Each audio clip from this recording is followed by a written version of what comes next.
This week on Kentucky Afield. It's our last show of 2019, and that means it's our best of episode. We're going to revisit a few of our favorite pieces from the past 12 months. Shot. Nice. It's all next on Kentucky Afield. Such a pretty fish. Beautiful. This pond is plumb loaded with frogs. They're everywhere in here.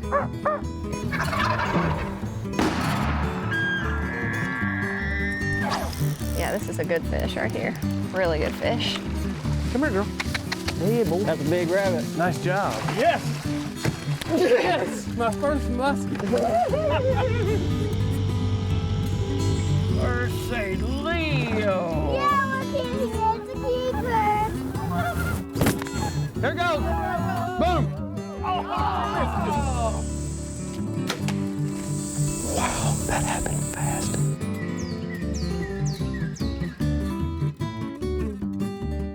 Hello, and welcome to Kentucky Afield. I'm your host, Chad Miles. Join us as we journey the Commonwealth in search of outdoor adventure. One of the most unique places to fish in all the state of Kentucky is below Wolf Creek Dam, as it offers the opportunity for trophy fish of many different species.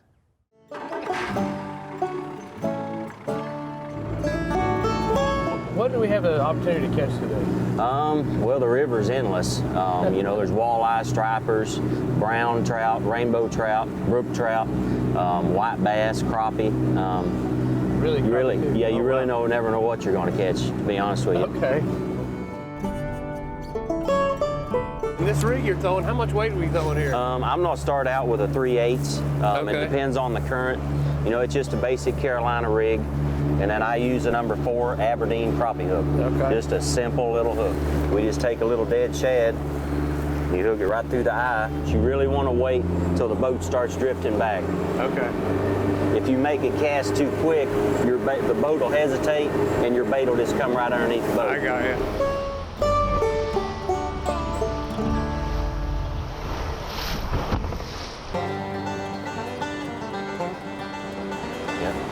Kind of like wait on the boat to start going back just like you done.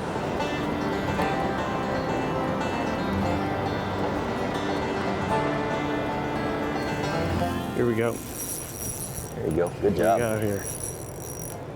Let that rod tip do the work. Yep, So let the don't rod tip do the work. Pull that fish out. We got a rainbow. That'd be a good eating size there. Yeah, it is. Look at there. Pretty fish. Beautiful fish. Yep. You've been catching these up to 10 pounds. Up to 10 pounds, yep. That's amazing. Unbelievable, really. It is. That's Yep. a pretty fish.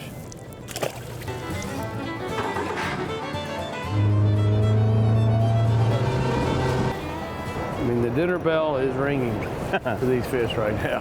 And they just bounce and fight so well. Yeah. You got one too, huh? Yeah. I know, maybe we both got the same fish. Oh, That's a hungry fish right there. yes, he was. He's like, hey, wait a minute. I'm hooked, but I'm still going to have lunch. That one's probably too big to keep if you wanted to. You can't keep a rainbow between 15 and 20. Okay, so there's a slot limit Yep, here. and that one's definitely over 15. Yeah, nice fish though. Sure is. Big ones are in the first 100 foot right up there. Oh, really? Yep. Not always, but that's where majority of the biggest trout are. Oh.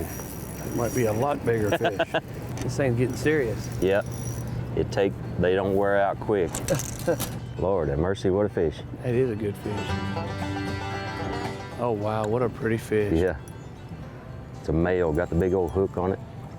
There you go. Look Thank at you, Lord. this. If you want to get him up in here. What a pretty fish. Yeah, gorgeous. So you got Almost 22. almost 22 Yep. inches. 8 pound. 8 pounds. So they're so thick. I mean, you look across the back. I mean, They are. They're just hauling weight everywhere. All the way out here on the end of its tail, that Yeah. fish has got weight. Yeah, it is. Just a beautiful fish. Sure is. How old do you think that fish is? You know, I really don't know. I wish I could tell you, but I really don't know. Wasn't put in this spring, I guarantee. Grow up. Uh-oh. Here we go. This is a little bit better fish. This fish with the weight it's got is probably only 2-pound fish or so, but He might be a little bigger than 2 pounds. sometimes they grow when they get closer to the boat. And when they get off, they get a lot bigger. Yeah, exactly. What a pretty fish. Look at that joker. Beautiful. That fish there is 25, 26 inches, isn't it? He's a long one. 5 pound. 5 pounds. Yep, he's just skinny. Yeah, he is. You can see the color in that fish. They're just such a pretty, beautiful fish. They are Spotted up. beautiful. Nice He's so fish. skinny, I'd say he's not been up here very long.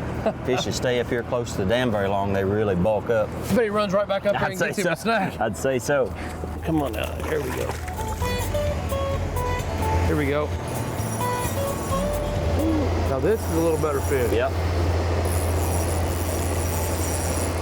You never know what you're gonna get in the river. And it's such an interesting fight because you got a little bitty Aberdeen silver hook. I mean, a lot of times on 8-pound tests, if I'm bluegill crappie fishing one of these, you can literally pull it straight. You can. So you got to be so careful with a fish like this. Yep. You can't get in a hurry. Just about like fly fishing. Yep. Here he comes. Starting to shake his Oh, head. it's a Big brown. It's a big brown.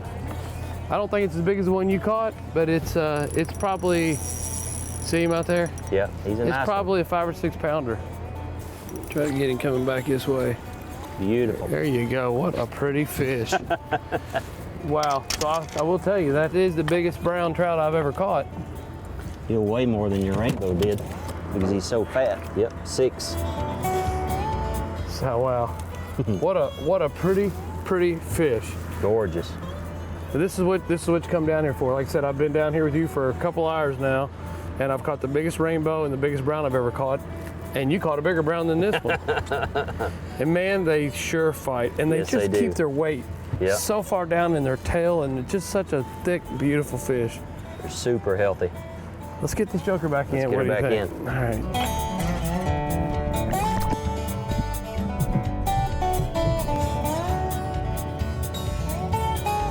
What do you got here, Lance? This is like a pretty good fish. Look like a good sized rainbow. There we go. There you go. What a nice fish. That's a good one there. Beauty. Wow, that's a good fish. What a pretty fish. Mm-hmm. I just can't thank you enough for this opportunity and You're think welcome, that buddy. this is out here. What a resource. See how long she is. 20 inches.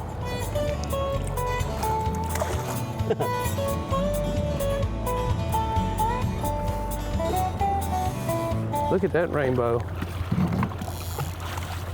Wow. That's a good fish right Sure there. is.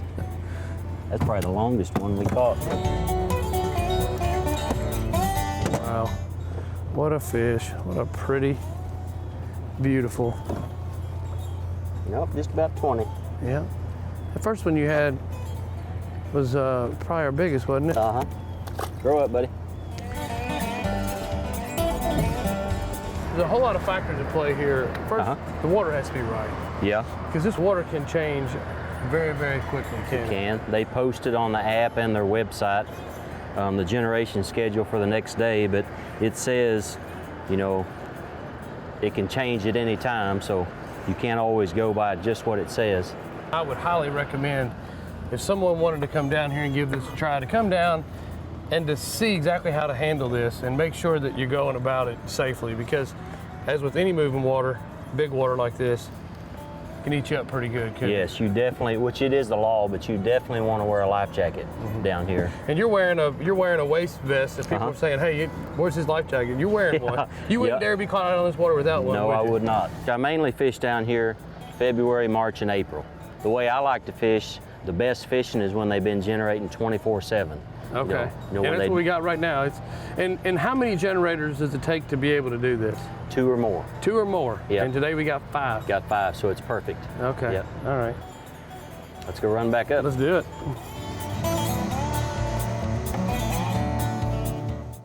As we look back at some of our favorite pieces of 2019, It feels like we're a long way from warm summer nights and frog gigging, but it will be here before you know it.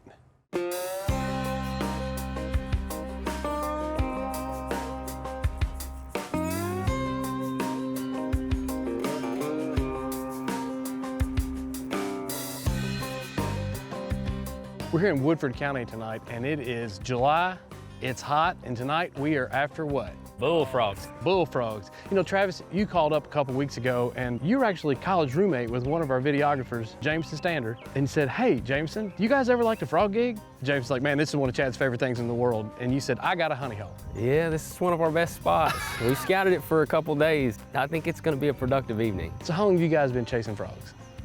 I've been chasing frogs since I was 16, 17 years old. Oh, yeah. It's something I really enjoy. You can do it. There's a lull between turkey season and dove season, and this is a perfect way to fill that lull. So the goal is going to be let it get dark and try to fill a skillet full of frog legs. Yeah.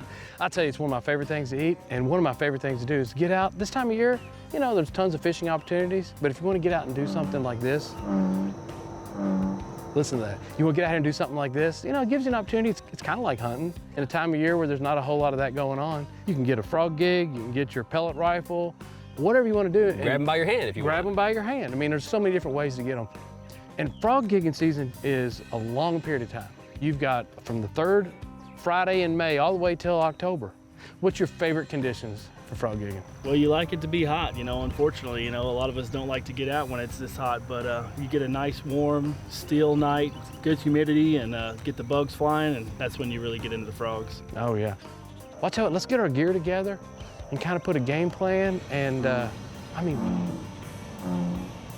they're right here right now. We'll get in there and get after them. What do you think? Yes, sir. Let's do it. All right, let's go.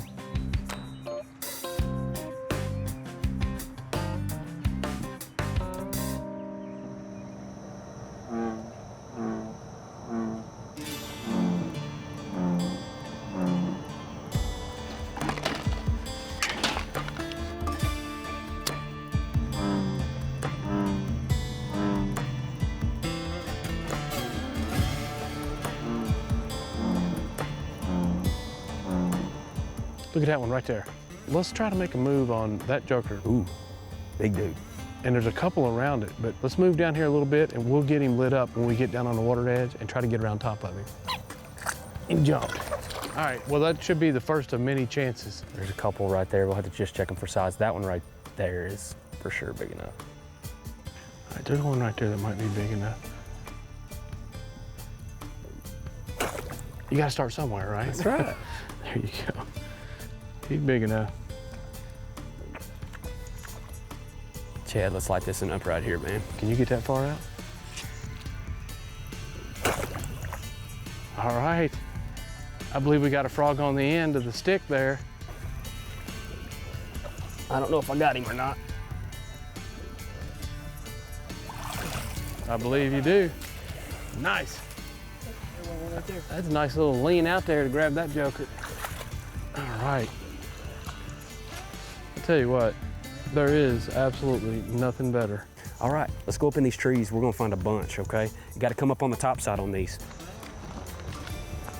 That's a big frog right there, guys. Hold on, don't move it, don't move it. Drive it to the ground.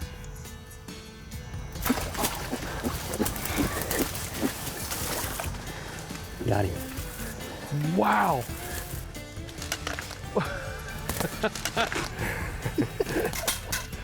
Dude, that was awesome. Where did you? Barely got him back here on the web. Got it. That's a big frog. That's a big, now that's 12-inch frog right there, I think. Yep.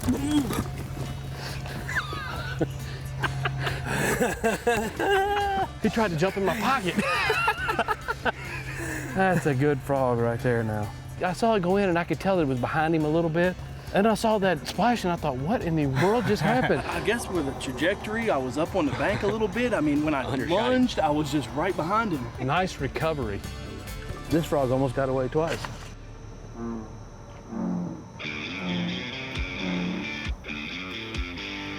Right here in front of me.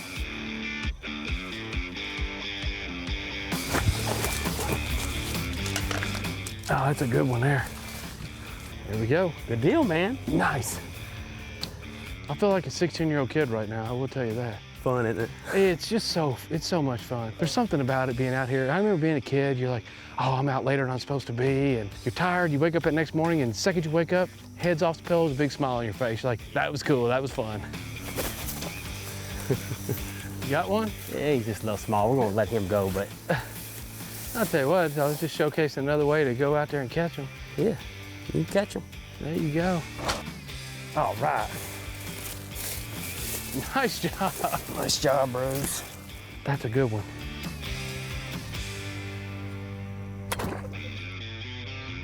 Eight-foot gig is almost not enough. When they start getting that big broke, Ooh, watch out.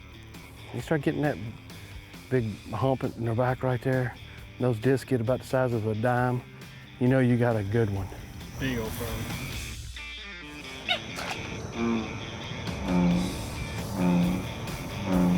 I hear him back on that levee. You know what they're doing, don't you? They're making fun of us. That's right. Because we've been through there twice. I say what we do this time, we'll grab my pellet rifle, we'll come up on that bank and see if we can't get down to some of these that are more difficult to get a gig in there. Shot. Nice. All right. I got him right there, do you see him? I see him. Got him.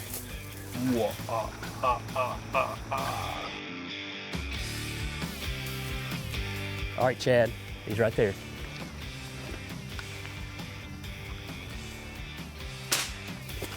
Good shot. Nice one. I tell you what, the old pellet gun's 3 for 3. Guys, I stepped over right beside this spillway right here, and there's a big bullfrog sitting right up underneath this drain. We're gonna see if I can't come over the top of him and get him this way. I'll go down here and shine him if you try to get on top and see if you can get a shot down. Nice. Yes, sir. Look at that shot. Look at that big old white belly on that frog. Wow. Nice shot. Got him. Nice job.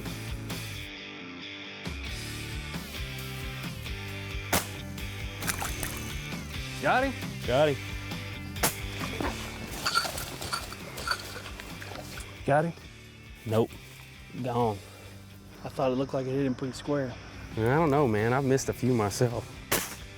So we gave it a good hour, let it settle back down. I said we make one more trip around it. There's a good chance there's gonna be one sitting up there with a headache or a backache or Backache.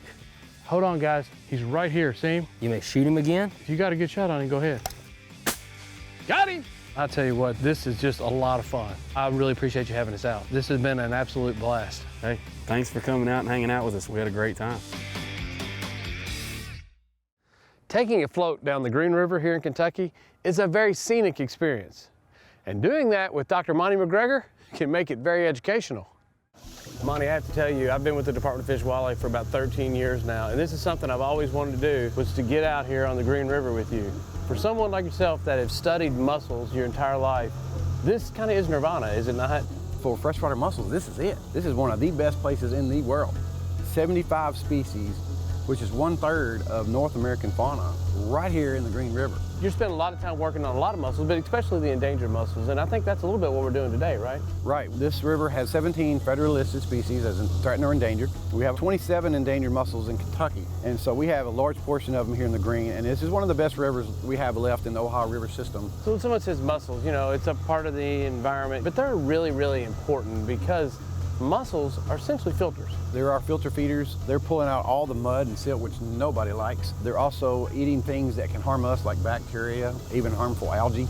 They're eating that material and getting it out of the water. So there's over probably 50 to 100,000 little filters out there running constantly. And these things are not small. They sometimes are the size of a baseball, sometimes the size of a dinner plate. So one of those endangered or federally listed species is the one we're actually putting in today, right? That's right, and this is called the pink mucket.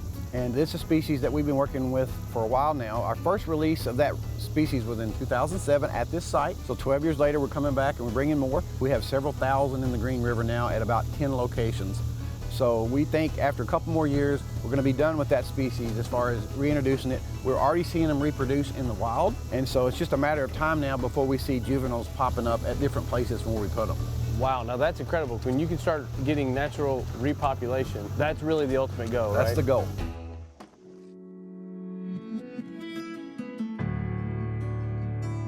This is the pink mucket, right? That's correct. So, obviously the very first thing that's going to get your attention is the green and the purple. I have actually been down to the facility and tagged these before. These are tags. Tell me what these tags mean.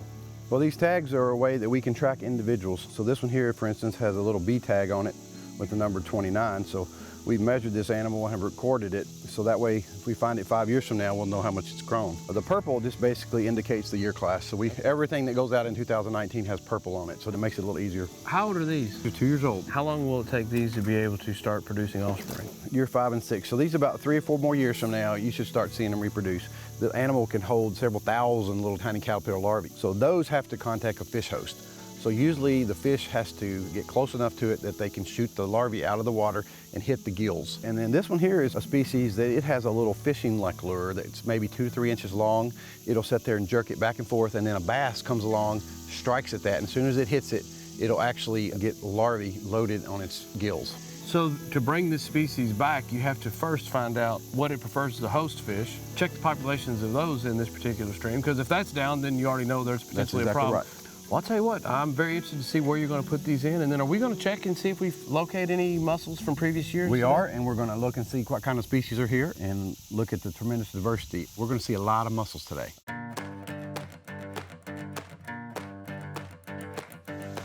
So, Bonnie, what are these sticks you have in the water here for? In order to monitor a site, we have to mark the site. So we want to measure from the bank, and we have a GPS coordinates, and we randomly sample in the coordinate system in the grid. We want to put this on the bottom of the river, and we want to count everything that's inside this grid. And then we will move it to a random location, and we'll do this 100 and 200 times sometimes. That'll give us a good estimate of how many mussels are in the whole area. We don't know what we're going to get here, but we're going to see what we can find, and then hopefully we'll see a lot of different kinds and maybe even a rare one or two. So, Laura, you've been with the department for a long time. And you're working now with Kentucky Wild. You said this is the first time you've made this trip. I've been really excited to come out in the field with Monty and his crew. So this is the first time for me to go help restore endangered mussels. You know, we all work in Frankfurt. We've been down to the mussel facility. We see some of the great work that they do, but to get out in the field and see how it's impacting this river system is amazing. Yeah, it is really exciting. And you know, Kentucky Wild, even though it's a really new program, I've worked here since 1994. We've had a staff of folks that work just on the species that maybe folks don't hear about. Things like bats and salamanders and songbirds, birds of prey, all those creatures that are out there and make up 90% of what Kentucky's wildlife are, but many folks don't ever see, and mussels are a perfect example of that.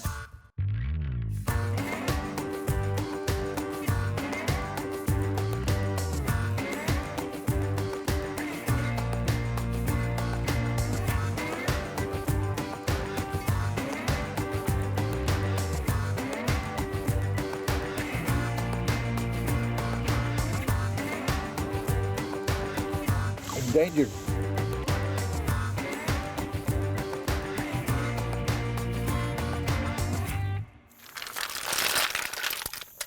Wow. So that is the catch out of a 1 meter square. And a lot of different species of mussels here, right? You're going to go through them and figure out what we've got. All kinds of them. This is the pink mucket, and we're going to be releasing these today, but this one was put out 2 years ago, so we know they're doing pretty good. So we're glad to have these here now in the population. Here's another federal endangered species called the fan shell. This species is actually doing fairly well in Kentucky. In the Green and the Licking River, it's got some of the best populations in the world. This is a monkey face. We can see we've got 3 different ages here. You can tell by all the little lines on here how old they are. Okay. So you can just look at the little rings, kind of like you do a tree. This is a fluted shell. It gets its name from these little ridges on the side. We have a pistol grip. This one used to be called the buckhorn. You said pistol grip. Is it Right. because It's of like this? this right here. Yep. It's the shape of a pistol, the Yeah. handle of a pistol. Gotcha. We have the 3 ridge. This gets fairly large. This is a fairly small one, but it can get pretty large. And the mucket. This is the most common thing we have in the Green. And there's a young one right there. Right there beside it. This is called the pink hill splitter, and it gets its name because when it's in the substrate, it'll be like that, and you step on it, it can really injure your foot. Look at this one. Cracked. It's been stepped on or something, but it's repaired itself. And so it's pretty remarkable that it can do that. It's fantastic. This is a spike, and here's a closely related one called the kidney shell. This is the wavy rayed lamp mussel. This is the pocketbook. There's a lot of comical names to these guys. Well, I'd say we get these back to the grid and release some new ones today. That's a good idea.